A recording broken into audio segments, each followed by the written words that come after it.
In this video, I will be talking about genetics, advantages and disadvantages of the relative age effect, the impact within talent development, and the research supporting and contrasting these topics. Genetics have been observed and tracked throughout talent development, highlighted by the success of the Kenyan runners. With high bone density, high cardiorespiratory fitness, higher hemoglobin concentration, good metabolic efficiency, muscle fibre composition, and enzyme profile. All of these physiological factors aid their performance, and combined with the geographical location of Kenya, and even more concentrated, the location of E10, where a handful of the world's best runners are based. The relative age effect has been described by Barnsley et al. In 1992 as the overall difference in age between individuals within each age group, which may result in significant differences in performance. An advantage of it is that a child born at the beginning of the year will, on average, perform better than a peer born at the end of the year, highlighting how they may be preferred over a fourth quartile birth child who may have yet to mature.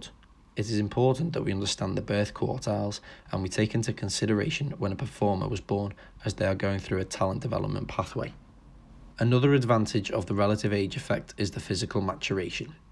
However, this is only an advantage to a first or second quartile birthday, as the third and fourth quartiles maturation process may be delayed and may hinder them from the perspective of the coach at the current time.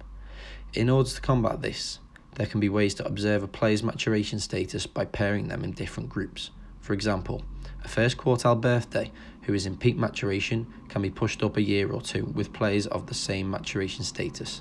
The opposite can be done for a late quartile birthday who can be played down to a year to players of their size and maturation status. This is crucial within talent development, as by recognising the relative age at which a performer is at, they can be organised into a similar group and be examined more fairly. A disadvantage of the relative age effect is that, if not monitored correctly, it can hinder a third or fourth quartile birthday's chance of success. This is due to potentially talented athletes overlooked due to initial maturational disadvantages. A way to combat this, which has also been previously mentioned, is to play them a year down, where the age and maturation difference between them and the first quartile birthdays isn't that big of a difference. Research undertaken by Molina in 1994 highlighted that there are invariable cognitive, physical, and emotional differences between the youngest and the oldest ones. By minimising the age gap to as little as possible, a coach is able to observe his players at a fairer level. Henriksen in 2010 stated the need to understand the nature of talent and its development within a long-term perspective is needed. With this statement, this highlights that talent development within a pathway is non-linear and that we need to look into the long-term development of a player, not just the next year.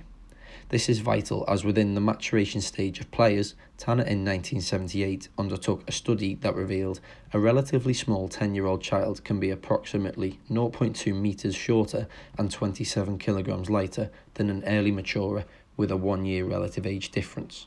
By understanding this, we can therefore begin to see talent in the long term and see what the younger player's maturation will look like in 2 to 3 years. In the next video, I will be looking over the psychological trauma and the impact it has on talent development within a pathway.